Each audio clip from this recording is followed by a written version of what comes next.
So the title of the lecture today is Preprocessing of Vibrational Spectroscopic Data.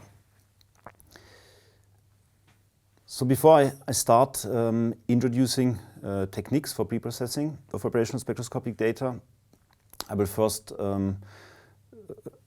explain why we need preprocessing for this kind of data, and I will start by considering infrared spectroscopic data. So normally we have two different mechanisms which that happen when electromagnetic radiation hits a sample.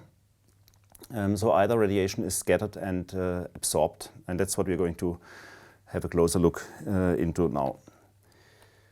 In the ideal case, incoming infrared radiation is either absorbed by the biological sample or transmitted. So that's something which is illustrated here. So if incoming radiation from the left with an intensity I0, the radiation is either transmitted. The transmitted radiation here is marked by I, or it's absorbed by the sample. So when we measure radiation at the detector, which is named G here, we can do this either with a sample or without a sample. If you remove the sample, we measure here the incoming radiation, which is the black one here, or the transmitted radiation, which is the red curve here. So we see that actually already without a sample. So when we look at the black curve, we see there are a lot of things happening. So we have some kind of structure here in the intensity I0, and we have some structure here in the intensity I0, and we see also the intensity has a kind of general shape. This general shape here is related to the source we use for radiation, because the source will have different intensities depending on the wavelength used for this measurement. But we also see that we already have, without a sample, some kind of absorption, and that's actually absorption we get from the air, which is in our instrument. So in the air we have water vapor. So actually this part here, the black part here, and the black part here, this high frequency pattern we have in the intensity is actually from water in the air, and we have another absorption signal here, which is actually due to absorption by CO2. So then when we measure the intensity after the sample, so we see that actually we get many more signatures, and that's actually radiation that was absorbed by the sample. So now in order to get a meaningful spectrum out of these two signals, what we do is we calculate the transmission T, which is simply calculated as I divided by I0. And we see then, for example, in areas where we have no absorption by the sample at all, we expect this I divided by I0 to be approximately 1. So that's this region here and this region here, because simply all the incoming radiation is transmitted, and I over I0 have the same values. But then we also have regions as the region here in the spectrum, where we have absorption by the sample, and then the T, which is the transmittance, drops below 1. So to make an example, if only 10% of the incoming radiation at a given wavelength is absorbed, is transmitted, then the transmittance will be 0.1. And you also can see that actually by division, by dividing the incoming, the transmitted intensity by the incoming intensity, we can see we can nicely remove all these high frequency patterns which were from the air which surrounds our sample, and that's something which is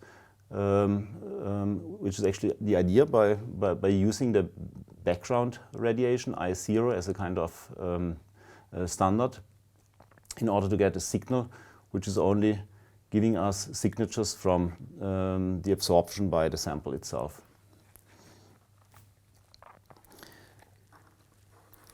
So usually we are not working with the transmittance.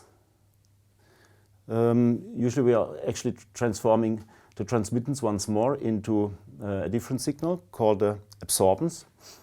And that is done since it's known that the absorbance is proportional to the concentration of the constituents and the sample thickness. So usually we work in this unit with this quantity, which is called absorbance, which is given as minus log of the transmittance or minus log I over I0. And that's here. What we see here is an absorbance signal calculated from the transmittance we just saw. And in order to understand the values we obtain here, when we, for example, have, using the same example once more, let's say 10% of our incoming radiation is transmitted, then we get 0.1 here. Log 0.1 is minus 1, minus 1 is 1, so meaning for 10% of the incoming radiation transmitted, we get an absorbance of 1. If it's only 1% transmitted, then we would get 2, etc. So the absorbance A becomes 0 when I is I0. So meaning that when all of the incoming radiation, I0 is actually transmitted by the sample, we get I over I0 1, and log of 1 is 0. This means the absorbance is 0. So the absorbance, and you should not actually confuse the expression absorbance with absorption. Absorbance is actually something we really measure. You see here it has unit 0, something we measure, while absorption describes a phenomenon. That's actually absorption by the sample. So in every practical situation, we are not measuring a pure absorbance spectrum. The reason for this is that part of the radiation is lost due to scattering, as illustrated here. As illustrated in this example, where we have an incoming radiation I0 hitting a thin film, part of the radiation is scattered, backscattered, and part of the radiation is transmitted. So when we measure the radiation I at a detector, G, it's difficult for us to decide actually if radiation is lost because of absorption by the sample or if it's lost because it is scattered back. And that's actually a problem because we are not able a priori to separate these two processes, while what we want to measure in the spectrum is really a pure absorbance spectrum. And in this situation where we have a thin film, we get typically something which is called fringes, interference fringes. And these interference fringes, they are distorting the spectrum, and they are also distorting the absorption bands which we have in the spectrum, actually leading to different values and biased values for the absorbance. And actually that's the reason why we want to do a scatter correction, why we want to remove these kind of interference patterns in our spectrum. So luckily these scatter effects, they have luckily very often a very different signature compared to the pure absorbance spectrum. Very often they are giving us broad underlying structures which we are able to remove. So the aim of the scatter correction is to retrieve the pure absorbance spectrum from the measured absorbance spectrum. Let's see how we deal with scaling and baseline corrections. Let's first have a look at the scaling in absorbance spectra. According to Lambert-Beers law, the pure absorbance is directly proportional to the thickness of our sample. So which is given by this scaling parameter B. And so to have it a bit more precise, we can also call this the effective optical path length, because it's also related to the density of our sample. But having a thicker or a thinner sample will then simply scale the whole spectrum by a factor b. According to Lambert-Beers law, the absorbance is also proportional to the absorptivity of a functional group and to the concentration of a constituent. So the sample thickness contributes to scaling of the data. If scaling or scattering information is relevant for the analysis, depends on the measurement setup. So in some cases, actually, we are also interested into this scaling parameter b, but in most cases, we simply want to remove this information from the spectrum. So the effect of this scaling parameter b is then that, as we see here, the whole spectrum is scaled by this parameter b, and this actually creates an enormous type of enormous variation in our data, which we want to remove, because it's in most cases not relevant for the actual chemical differences we are interested in. Now we've learned about scaling variation, so let's see where the baseline variations or how we get baseline variations with respect to scattering. So a very common setup is that, as already mentioned on one of the previous slides, that part of our radiation is scattered away by our sample. So in most cases, we don't have a smooth surface, but rather a rough surface, which as indicated here. And radiation may be scattered into different direction, and only part of the radiation comes to the detector. This leads to that in some cases the whole spectrum is now shifted by a baseline from 0 here to some higher values, or in other cases actually the baseline is not a constant baseline. It depends on the wavelength, how much radiation is scattered away. We get typically something what we see here, that we get a linear but not constant scaling variation. In other cases, it can be even more complicated than what we have here. So these type of variations, and if they are constant with respect to the wavelength or not, depend actually on the physical properties of the sample. So now we will introduce our first model for correcting this type of data. So what we use, what we use in infrared spectroscopy, a method which has been used since many years, was introduced already in the at the end of the 80s by Harald Martens and co-workers, actually here at Campus Oss. That's a method called multiplicative signal correction, MSC, which allows to estimate baseline and scaling parameters. So how does it work? So when we have a set of raw spectra, as indicated here, where all these raw spectra have some kind of baseline shift, and we want to make them comparable. So the aim is to bring them into a form where they have the same baseline and where we can focus on the chemical differences between these between the samples from which these spectra are taken. So in the first step, we estimate a reference spectrum.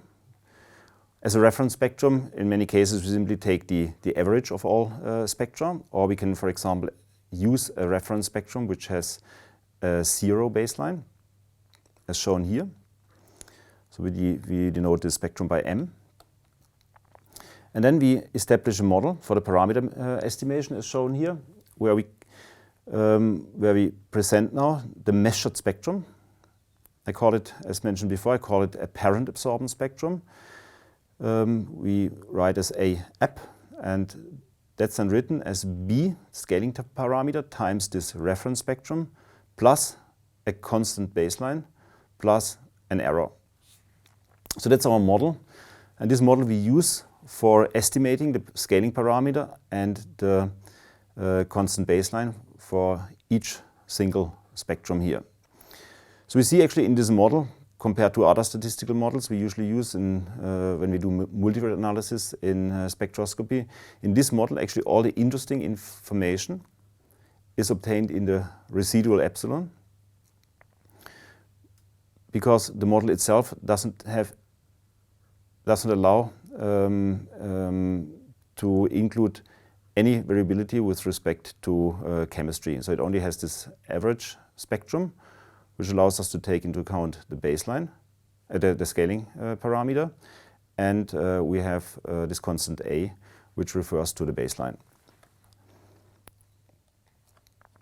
So now the next step, we estimate the parameters A and B by least squares. The parameter estimation for these parameters A and B is very straightforward and very stable with respect to the partially squares model, because this A apparent and also this M and the baseline here, they consist of many variables. So we can use the whole spectrum here. So this means we have in the order of 1,000 variables to be able to estimate these two parameters, B and A. When the B and A is estimated for a given spectrum, so we do the correction as shown here. So we subtract the baseline A from this apparent absorbance spectrum and divide by B, and we get the corrected spectrum. So and corrected spectra in this case are shown here. That's how they look like. And we see also that the residual epsilon can be expressed by the corrected spectrum minus BM minus A, and that's actually the part which contains the interesting chemical information which we want to focus on. So these are these small and tiny differences which is the interesting part in infrared spectroscopy. So another comment relates to the reference spectrum. We see here that each spectrum is modeled around a reference spectrum in order to estimate scaling parameter and baseline. And that's actually a very smart thing to do, especially in infrared spectroscopy of biological material. We will always have some amount of proteins, of lipids and carbohydrates in the biological materials. And actually, when we compare spectra, for example, different types of bacteria or different types of yeasts, these spectra, at least at first glance, they look very much the same. It's the same signature, and this actually makes that this model is so stable, because the model will always find a signature which is similar to this M, and this makes the parameter estimation for this B and this A very stable.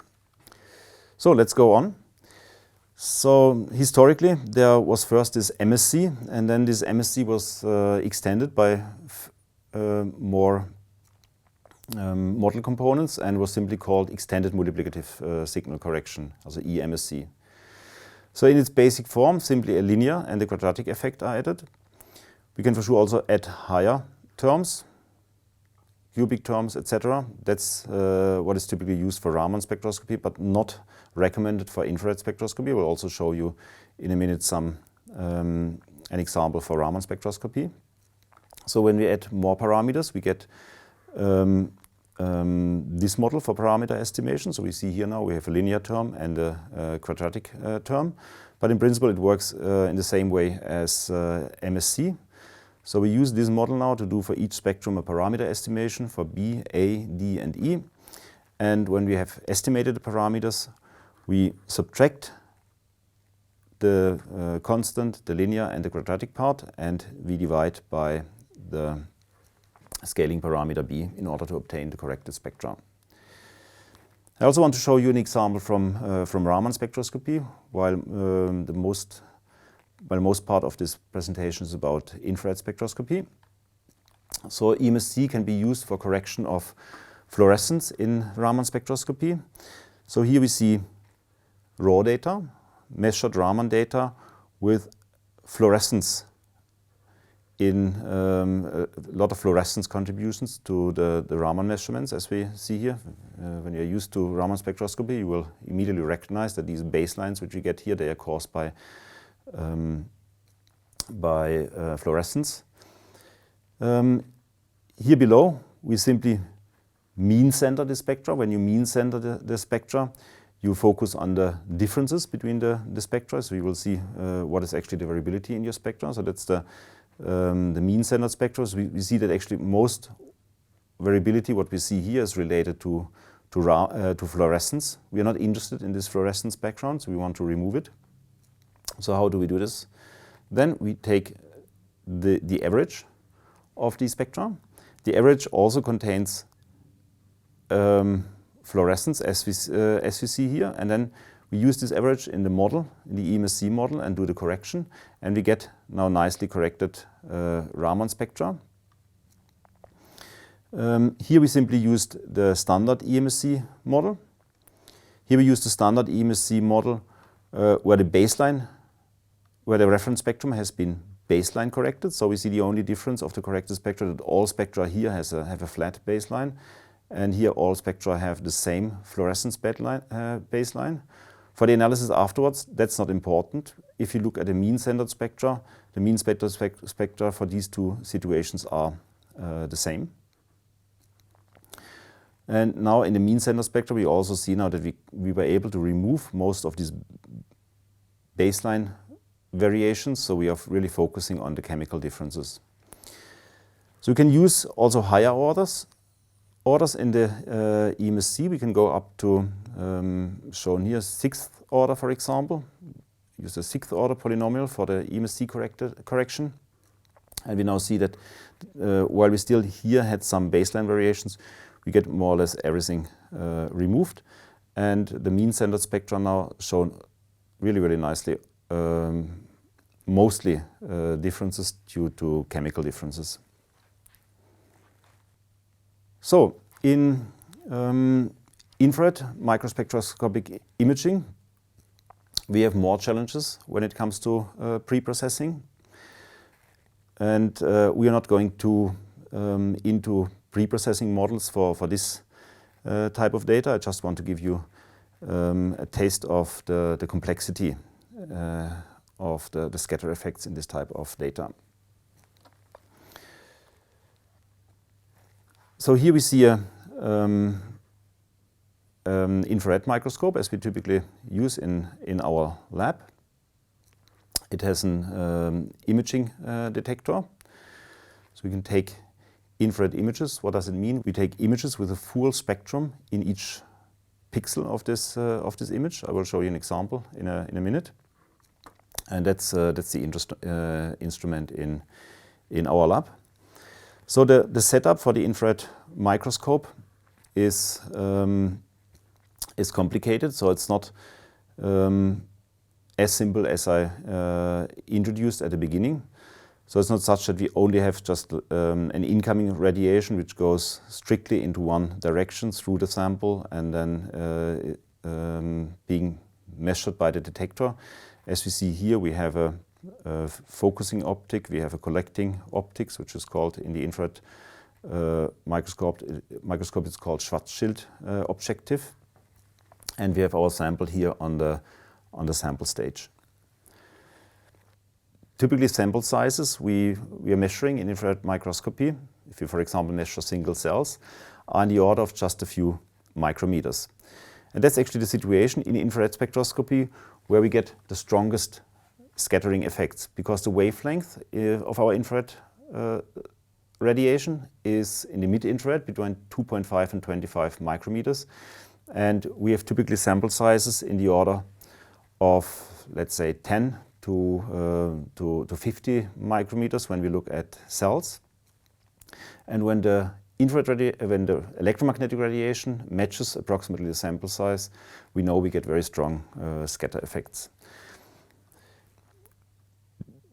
Situations like this give us very complicated scatter effects, and we are not going to deal with correction of these type of scatter effects in these lectures, but I will show you an example at the end of the lecture.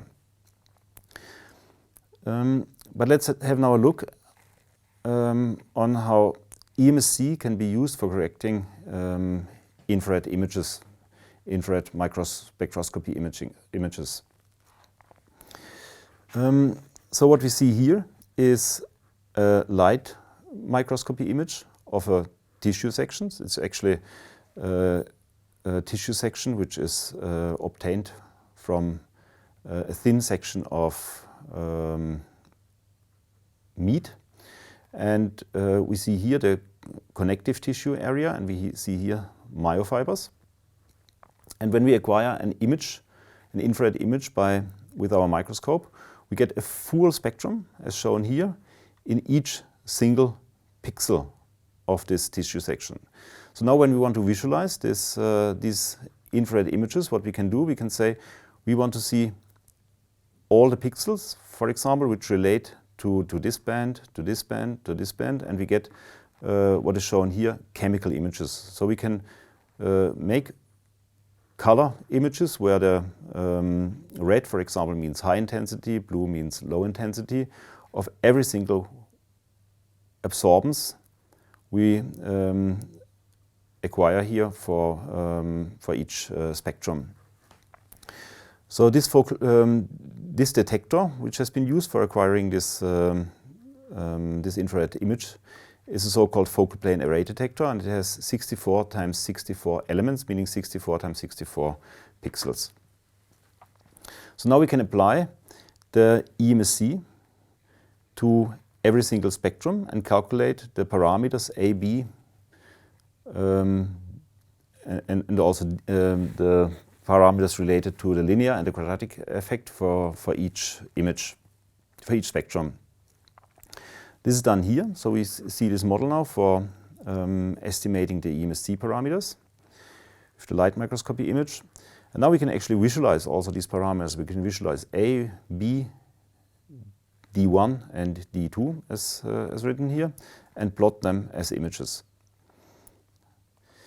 And interestingly, now we see that actually also these parameters which are estimated by EMSC, which we want to remove from our spectra, they actually also contain some information, especially when you look at this multiplicative effect, B, the scaling effect.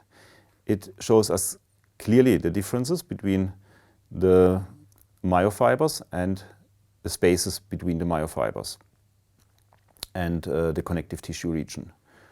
Which makes sense because we can imagine that inside here the thickness of the sample will be lower, so meaning that the scaling parameter will be lower and we get lower values for our multiplicative effect B.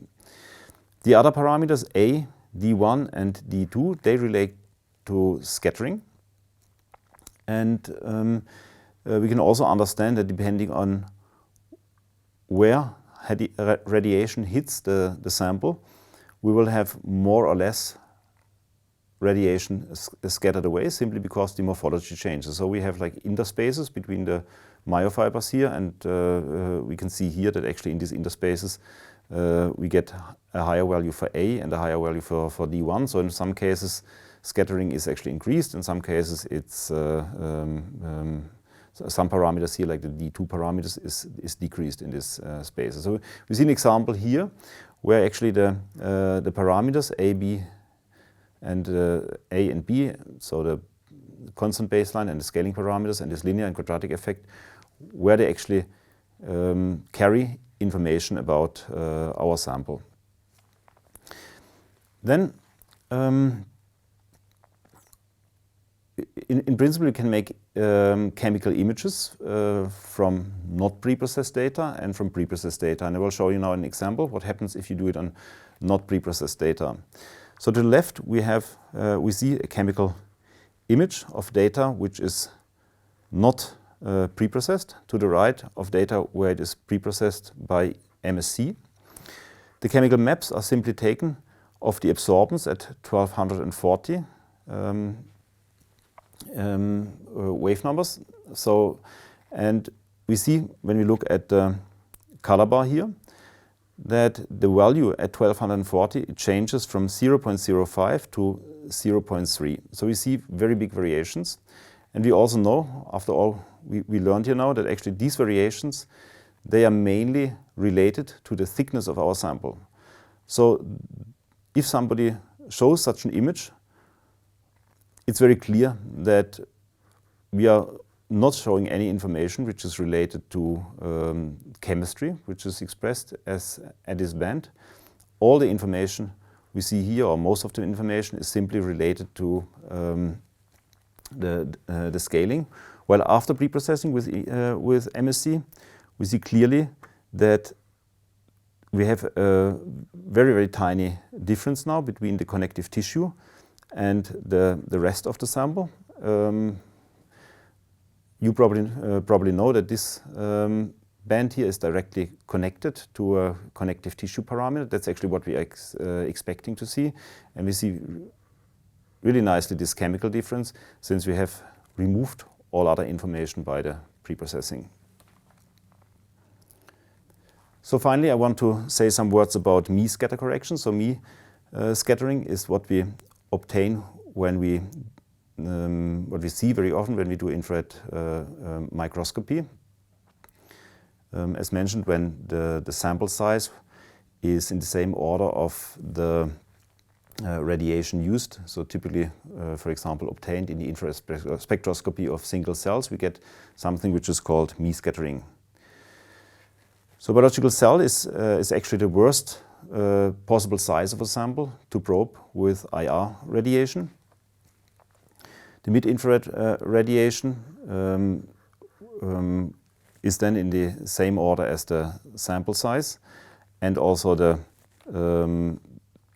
cell components.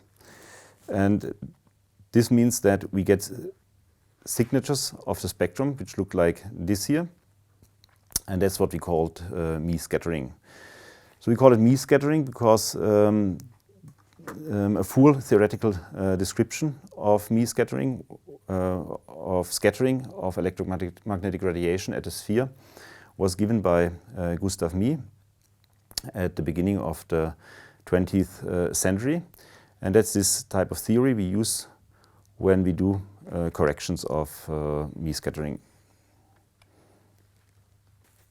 So this type of scatter correction is used in infrared microscopy of cells and tissues, and we have during recent years developed algorithms for doing this type of correction. So here we see the raw data. Here we see some earlier version of Mie correction, which we developed in 2008, which couldn't correct for one type of correction, which are so-called dispersive distortions of the spectrum. So today we can even restore pure absorbance spectra from highly scattering samples, such as cells and tissue. Our newest algorithm is, which has been published recently, is available as an open source code and also as a standalone software, and is used by many people for doing Mie corrections. Thank you for your attention.